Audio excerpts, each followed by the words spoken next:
before I do that,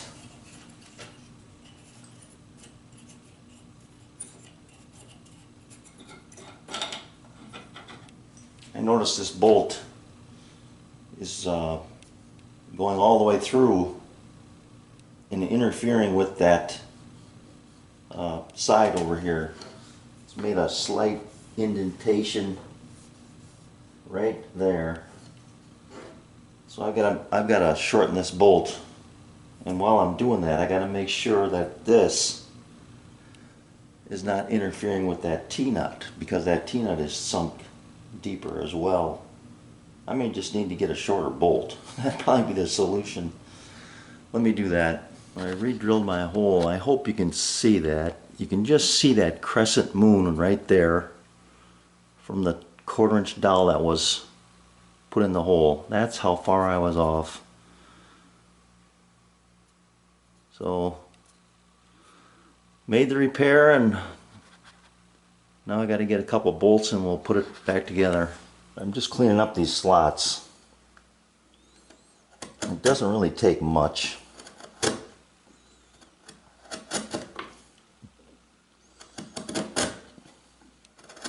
And these spacer blocks come in handy.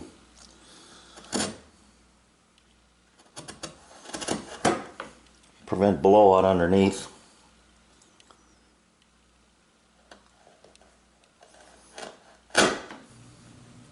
Alright, I got my bolts. Got them installed. And I just want to show you the back side here quick. So this jig is essentially done. These are my locking knobs, and they work great. And one thing I did to kind of do a little check to see how things look and are going to operate. This is just one of my standoffs. They're about an 1/8 inch thick. And if I put that in here and go from corner to corner, this corner is just a fraction high. I mean, a whisker. And if I slide it down here, perfectly flush with the edge here, and just above the stop, which is what I want. Sliding it toward the camera, or toward what will be the back, I think. Again, just above the stop, flush along the edge, and up on this corner, just perfect. I can't ask for, you know, it's within a few thousandths of an inch, I guess I'll put it that way, one way or another. And for what I'm doing with it, I think this thing is going to be just perfect. So still have to fasten it to the base. When I bought these bolts, I ended up having to get 3.5 inch bolts when I wanted 3 1/4. So I just round them down about 1/4 of an inch. Let me get this out of here. And then was able to put this little bit of a taper on the end of them. You know, and that kind of just helps find that T-nut when you put it in there. So that's nice. And the range of motion is you know, positive, which means above the stop by about a 1/16 to what is it, 9/16, or just over a half down for thickness. But these things, when this stop pulls this bed to the side, you're using all of this resistance of the whole bed against the side, and it just doesn't move. It's just rock solid. These things just make that big of a difference. So the adjustment ease of adjustment is simple. You know, just unlock these and move it to where you want it, adjust your height, and you're good to go. So I'll make these last few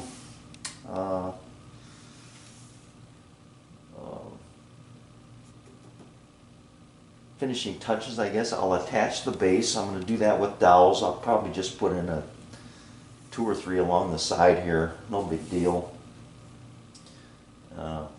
Glue this down, but before I do that, I am going to locate some places to put a clamp, and I kind of am glad I got this turned this way now, because the clamp I intend to use would be on the back side, so I'd want to be about in here somewhere, maybe even further in, so that I can get to these adjustment knobs somewhere right in there. Here are my clamp wings, I'll call them. This one fits beautifully, and this one does as well. So I'm just going to run them a little bit past, because the ends are not perfectly square, I guess. And I'll hand plane that down. But I'm going to cut it off about here. I don't even know what that is. I'm just going to wing it. No pun intended. So, somewhere in there. So I'll cut both of these at the same time, get them glued in there, and then, well, much as I wanted to use the dowels because I have the jig out, there's no way to get it in there on this side because the box is too narrow. So I'm going to have to use dominoes. I'm just going to go 3 of them on the back side. That'll hold it in place while the glue dries, and then I can come back and put it all together. So I'll make these cuts.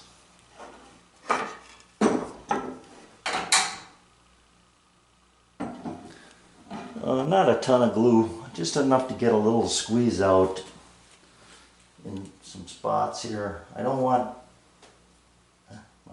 I do see a little squeeze out on the inside here, but I don't want a ton to clean up because I don't want it to interfere with these wedges as they move.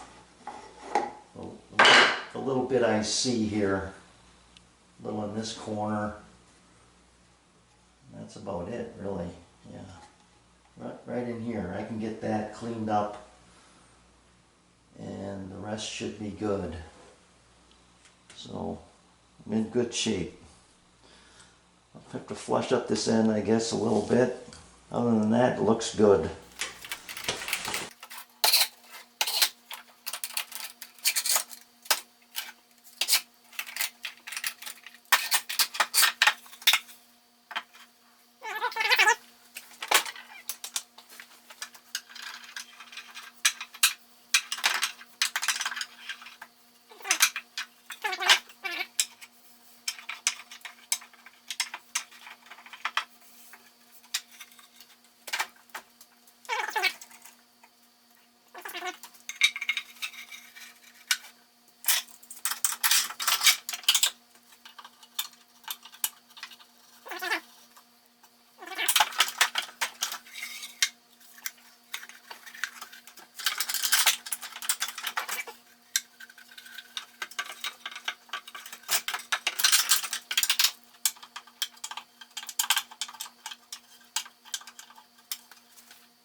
Okay.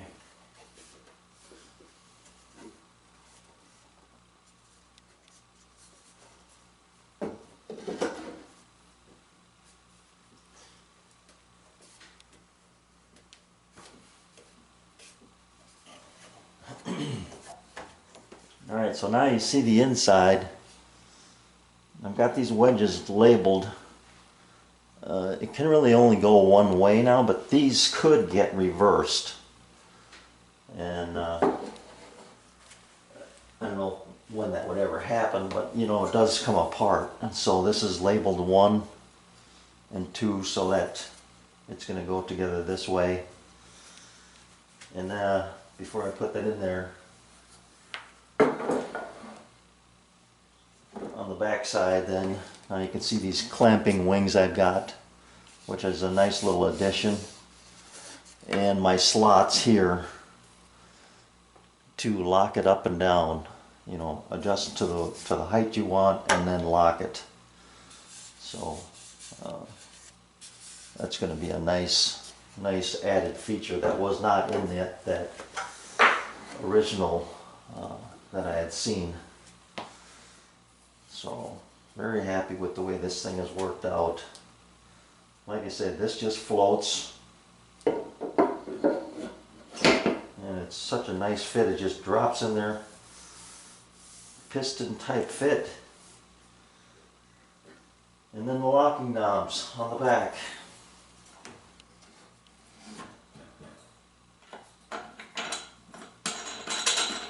That one spins in really nice. And so does that one.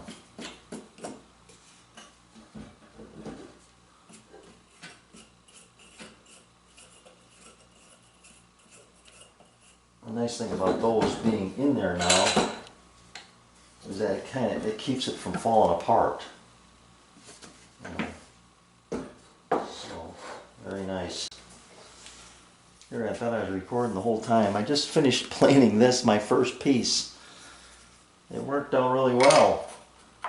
Maximum width of 2.5 inches is what can go in here. Butter it up to that stop.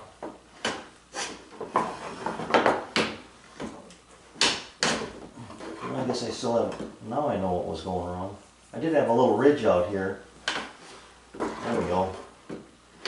Now I'm done.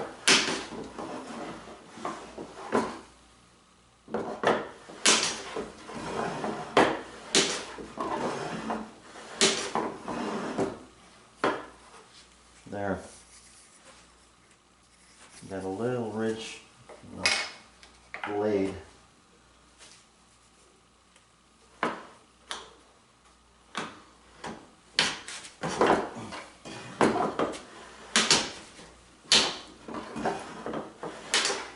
Okay.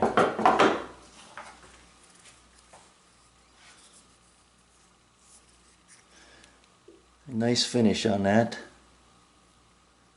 You'd never be able to hold something like that by hand, but I did it with this 2-inch wide, or 2-inch long piece, 2.5 inches wide. Able to get a nice hand plane finish on that. I'm going to grab something longer. Look at these shavings that are coming off of that thing.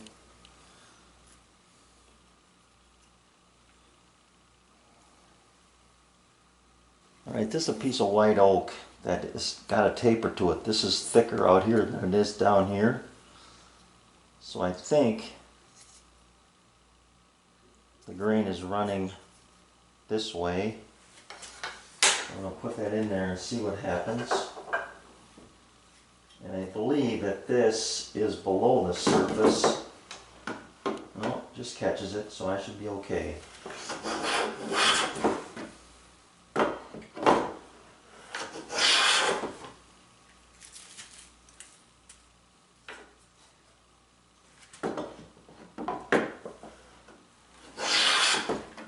Oh boy, is that ever nice.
That is going to be really nice.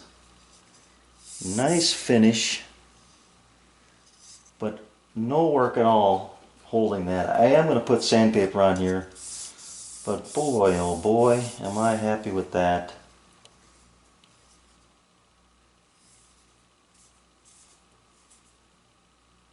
You know, if the piece has got a little contour to it, it's not going to take that out.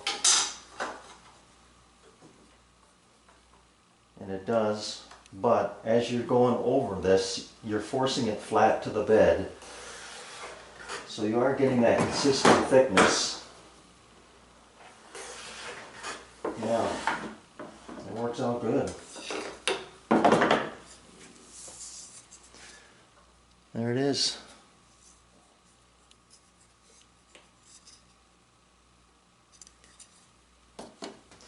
My version of the small parts planing jig.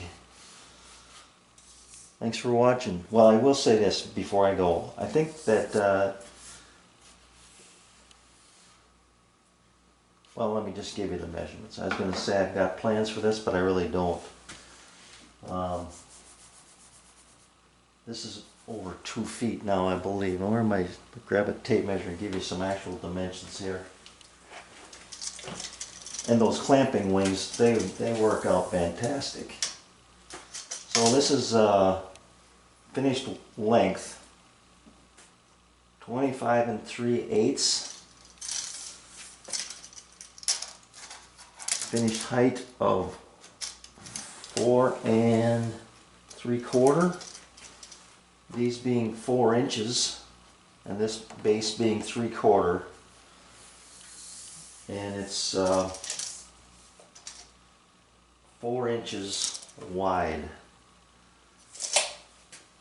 I'll give you the critical dimension here of the bed. Hang on.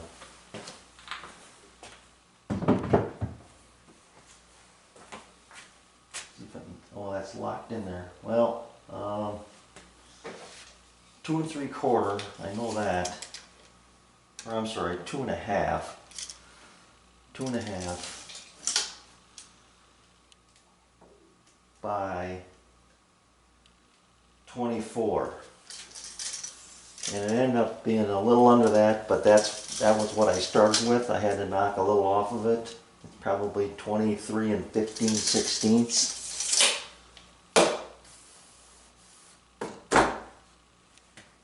There you go. That's my version of the small parts planing jig. Thanks for watching.